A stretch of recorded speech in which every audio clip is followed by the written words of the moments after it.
accompagnement tu proposes justement pour arriver à cette présence à part la méditation? Parce que j'ai vu sur Facebook tu mettais en ligne des méditations. Qu'est-ce que... Tu veux qu'on parle? Oui, il y en a 4. Alors moi j'ai fait plusieurs accompagnements, pareil, uniques de plein de techniques. Et je suis allée voir Stéphanie à la conférence. Alors, il y a d'autres techniques, hein, bien sûr, la maison d'auto-guérison, les thérapeutes que je vois ici. Mais pour parler de Stéphanie par rapport à l'éveil, je suis allée la voir à la conférence l'année dernière. Et je vais le dire en étant émue, mais c'est OK. Elle a fait une méditation voilà, une méditation, et j'ai senti en moi, dans mon bas-ventre, une flamme qui se rallumait. Je ne peux pas expliquer, mais je sentais, donc j'ai pleuré énormément, je sanglotais, et ça a réveillé quelque chose. Et après la méditation, je suis allée voir Stéphanie, donc on a pris rendez-vous. Je suis allée la voir avant qu'elle parte en Inde. Et on devait faire avec Geneviève le voyage initiatique au Vietnam avec Stéphanie. Bon, ça ne s'est pas fait par rapport au... Mais je dirais pourquoi même le Vietnam où on n'a pas pu aller, mais ça avait sa raison d'être, parce que Stéphanie qui était en Inde m'a accompagnée. Donc j'ai commencé un accompagnement avec Stéphanie. On se connectait, donc moi j'étais chez moi dans mon jardin, Stéphanie en Inde. Et on a commencé un accompagnement, j'ai eu 10 séances, je continue encore aujourd'hui, et ma vie n'est pas la même. J'ai une ouverture, cet amour de ce corps de souffrance, un corps qui a beaucoup souffert, cette réparation du corps, et Geneviève en fait partie aussi, ça je tiens vraiment à le dire.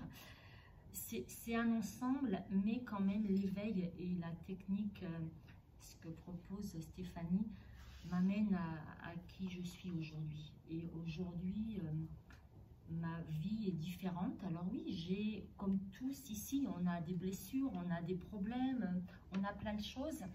Mais j'aime beaucoup quand elle fait ce geste-là, en fait, ce détachement, l'âme et le mental et cet ego.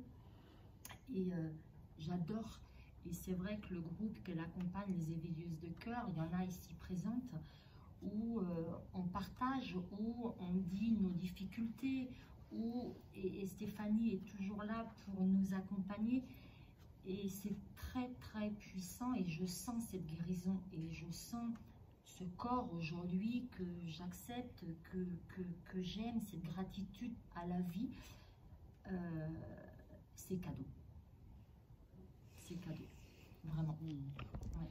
Et je pense que les filles qui sont là pour le dire, et même quand on parlait de groupe de parole, Stéphanie, quand elle fait des journées de méditation, mais ce que fait Geneviève aussi là le samedi, c'est ce que je disais à Geneviève ce matin, la méditation, ça fait 3-4 ans que je vis en méditation de Geneviève, pour parler de la maison d'auto-guérison aussi, mais la méditation,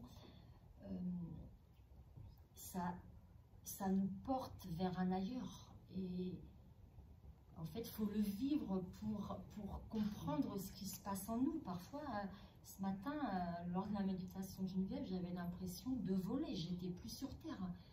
Et dimanche, Stéphanie a fait un atelier, pareil, pendant le groupe. Enfin, c'est magique. C'est vraiment là, on découvre une magie en soi. Et moi, je dirais juste, c'est beau, quoi. C'est ouais, c'est chouette. Et je le dis, ma vie n'est plus la même. Donc, merci. Merci, Stéphanie. Et là où tu dis la magie... Je suis pas là pour faire de la pub, hein. C'est vraiment... C'est un témoignage vraiment de cœur, parce que je suis pas là après pour... Il y a plein d'autres thérapeutes. Il y en a là, il y en a à la maison de l'auto-guérison, mais chacun... En fait, c'est ce que tu dis, de quoi ai-je besoin? Et c'est ce que j'aime aussi, Stéphanie n'a pas la fierté de dire je suis la seule, et c'est pour ça que j'aime beaucoup Stéphanie. Elle dit toujours je suis là, mais il y a d'autres personnes. Moi, je vous accompagne pour vous demain être éveilleuse. Et c'est ça que j'adore dans Stéphanie, c'est qu'elle n'a pas la fierté de dire moi je. Elle est là, mais elle souffre aussi avec nous et elle exprime sa souffrance. Et on se dit pas, ouais, non, mais elle est déjà là-haut. Non, elle est à sa place. Et moi je dis, c'est ce que j'adore dans Stéphanie. C'est qu'on vit ton évolution, mais son évolution nous fait nous aussi nous éveiller. Et ça, c'est... On grandit ensemble. On grandit, voilà. On grandit ensemble et on grandit avec Stéphanie. C'est ça. Et là où tu disais la magie, moi je dirais, grâce à elle, on sait que l'âme agit. Voilà. Donc, voilà, c'est tout ce que je dirais. J'espère que, je sais pas, ça a répondu à ta question. Un peu, non. D'accord, merci. Merci. Après, pour le côté pratique, en fait, donc il y a des séances individuelles, mais il y a aussi un groupe privé Facebook, et en fait, c'est là où se passe aussi de la magie. On se rejoint en week-end ensemble, des cercles de femmes, donc on médite, mais on parle aussi beaucoup. Et en fait, sur ce groupe privé, je me dépose moi aussi dans ce que je vis, dans mes contractions, mes expansions. Les filles aussi, et il y a un soutien qui est là, il y a de l'amour. Puis après, il y a des séances individuelles où je vais utiliser l'hypnose, la méditation, les blessures de l'âme, tout ce que j'ai appris ces 20 dernières années, en fait, en t'écoutant toi.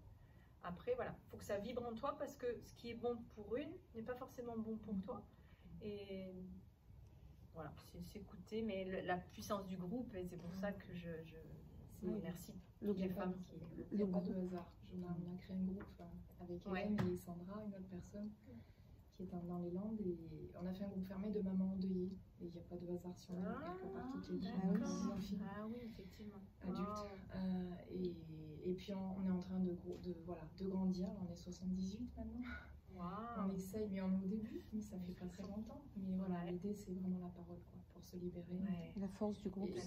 On a des gens au Québec, en Belgique et en Suisse. On est dans, Et c'est par connaissance uniquement, voilà, de gens. Et ça me parle beaucoup. Merci. Mais nous, on n'est pas thérapeute, hein, mais nous, on peut se parler de tout, on se guérit quand même. Quand on vit ce drame, parce qu'on l'a connu, mais on vit avec tout le temps. Voilà. Et on s'inspire de maman, on a parlé, parce que je fais des petites visio Zoom le dimanche après-midi. Et il y a une maman qu'on a rencontrée dimanche dernier avec Hélène et Sandra. Et bon, on est toutes un peu loin, mais et elle nous racontait effectivement que ça faisait 10 ans. Et ça donne de l'espoir de voir des parents comme toi aussi. Voilà, moi, 4 ans et demi, moi 2 ans, donc voilà, c'est de se dire, oui, mais la vie continue, quoi, qu'on décide de ne pas être victime finalement. C'est ça. C'est la résilience, quoi. Faire quelque chose de... On va faire quelque chose, et on a sûrement un chemin de vie. Mais carrément. D'éveil, bien sûr. Et de prendre le temps aussi de faire ce deuil. Et étape après étape, un pas à la fois. Mais quand moi j'ai vécu ça, j'ai trouvé un livre, mais qui m'a pas forcément aidé. Ça a connecté avec ma douleur, mais ça m'a pas donné d'espoir en fait. Et je me suis dit, moi j'aiderais aussi les mamans endeuillées pour qu'elles puissent se projeter un peu plus loin et voir qu'il y a un espoir. Parce que cette graine de l'espoir, voilà, elle m'a été offerte et j'ai envie de l'offrir aussi. Oui, c'est ça qu'on peut donner aussi, c'est de l'espoir. Pas juste se rassembler pour dire comme on est triste, mais vraiment avancer vers quelque chose de plus lumineux et en faire quelque chose de beau. C'est ça. Ma fille s'est suicidée, donc c'est vrai que j'étais dans un groupe de phare, c'est l'association pour lutter contre le suicide, de parents qui se parlent, mais ils sont tout le temps Aramou, pourquoi, mais je peux plus vivre, j'ai dit non stop, c'est là qu'on a voulu faire quelque chose de positif. C'est ça, on s'entretient dans cette civilisation, ça nous donne presque une étiquette, quoi. Et on se reconnaît entre nous, mais... Non. Mais je crois qu'au bout d'un moment, plus on chemine et plus on avance dans le temps, et moins on en veut de cette étiquette. C'est clair. Justement. Parce que ça nous empêche d'être en vie, en fait. Et puis même, je trouve que c'est honorer aussi, voilà, les enfants qui sont venus dans nos vies, parce qu'on avait choisi de vivre ça ensemble, honorer, parce que eux, ce qu'ils souhaitent, c'est qu'on soit pleinement vivante et qu'on grandisse de ça, parce qu'on s'est choisi pour se faire grandir. C'est beau. Merci. Waouh. Il n'y a pas de hasard. Et après, si je peux rajouter quelque chose par rapport à l'accompagnement que tu fais. Donc moi, j'ai eu le confinement a eu de ça, en tout cas magnifique, que c'est à ce moment-là que j'ai connu virtuellement Stéphanie, que je ne connaissais pas. À un moment de ma vie où je mettais au deuxième genou à terre. Et il y a juste une terminologie qui, moi, est celle qui m'a interpellée, en tout cas dans le travail que tu faisais. Parce que moi, j'ai commencé par un week-end de méditation avec Stéphanie, et c'est là où je lui ai dit, je crois qu'on va aller un peu plus loin. Je crois qu'on va aller un peu plus loin. Et dans la terminologie, en fait, tu ne l'as pas évoqué, c'est un chemin pour être libre d'être soi. Et en fait, de par, effectivement, tout ce que Stéphanie a vécu et qu'elle a évoqué là, et puis de par toute la connaissance qu'elle a, et au travers du travail que l'on fait avec toi, comme au travers du groupe que l'on a, c'est de retrouver cette liberté d'être soi. Et voilà, et je trouve que la terminologie en elle-même déjà avec un grand S, est tellement importante, sans aucun jugement, sans aucun... On a tous nos failles, nos forces, nos faiblesses, et qu'à un moment de sa vie, quand effectivement, quand on se dit, il y a cette couche-là, cette couche-là, cette couche-là, et j'aimerais bien arriver à les enlever pour ne serait-ce que voir une petite partie peut-être du diamant que j'avais oublié. Et voilà, et cette liberté d'être soi, parce que je trouve que les termes sont très évocateurs en fait, cette liberté d'être soi et déjà de retrouver la nôtre, de l'être pleinement quand on est justement dans cet accompagnement qui mêle effectivement un temps d'échange. Et Stéphanie, alors si je peux me permettre, parce que moi c'est la manière dont je perçois les choses, c'est-à-dire que tout un temps d'échange pendant cet accompagnement, et elle, pour moi, l'assise est après méditative. Et il en ressort encore des choses après la méditation. C'est à la fois de l'échange, une méditation, et encore ce qui se passe derrière, et puis ce qui se passe entre deux séances, mais dans cette pleine liberté d'être soi. Et je rejoins complètement Isabelle, c'est-à-dire que pour ma part, il y a eu un avant et un après.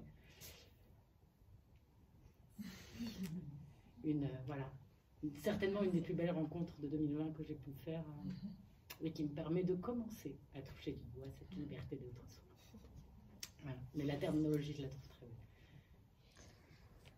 Moi, j'aimerais rajouter que dans l'accompagnement que l'on fait, moi j'ai fait avec Stéphanie et que je continue encore, ça, justement, pour rejoindre ce que tu dis aussi, cette écoute plus que bienveillante nous permet de mieux nous connaître, de mieux nous découvrir, et donc d'enlever ces couches, mais c'est pas elle qui nous découvre, c'est elle qui nous aide avec ce qu'elle nous apporte, avec des outils. Mais des fois, moi, il n'y a pas longtemps, j'ai fait une séance avec elle parce que je sentais qu'il y avait une contraction, quelque chose, que je pensais axer sur quelque chose. Et au travers de l'échange, on est parti sur des choses, mais qui étaient enfouies, mais alors bien profond. Et des choses se sont faites... tellement naturellement, mais c'est cette écoute et ces petites graines en fait qu'elle arrive à semer en nous, et puis on arrose et du coup on arrose toutes nos petites graines en fait. C'est ça, c'est cette puissance du groupe, cette magie qui fait que voilà, ça nous porte et ça nous aide à avancer et à continuer à nous éveiller en fait, parce que voilà, on s'apporte tellement toutes les unes les autres, et voilà. Puis guidée par Stéphanie qui nous montre tellement bien le chemin. Et on s'émerveille de l'évolution de chacune. Et il n'y a pas de jalousie, il n'y a pas de... Il n'y a pas d'ego. Il n'y a pas d'ego collectif qui fait que waouh. C'est un bonheur. Et comme dit Isa, waouh. C'est ça. Mais on dit souvent waouh d'ailleurs. Et moi, je rajouterais simplement qu'il y a aussi un phénomène de connexion. Et c'est ce que tu disais tout à l'heure. Ouais. La lumière, la connexion, elle est entre nous, quoi. Donc, ouais. Oui, c'est ça. Très puissant. Ouais. Merci. Ouais, je crois que c'est vraiment l'accompagnant en fait doit juste être un miroir. Ouais. Essayer d'être le plus pur possible sans avoir trop de filtres. Donc d'être dans cette présence. Donc le thérapeute, ce qu'il a à faire, c'est vraiment travailler sa présence. Et il renvoie simplement l'autre se regarde dans ce miroir. Et il apprend à s'aimer. L'auto-guérison, mais c'est ça, c'est que c'est l'autre qui a ses clés pour se guérir. C'est pas moi qui fais. Moi, je suis là, Ouais, et le miroir, on finit par trouver que l'image qu'on voit est pas si mal que ça finalement. Et on apprend à s'aimer, et on apprend à être fier de soi, et c'est ça aussi ta force. Tu tiens le miroir, d'accord, mais tu nous aides à voir des choses qui... Ouais, parce que moi je vous vois. Je te vois. Je te vois. Génial. Bon, merci. Est-ce qu'il y a d'autres...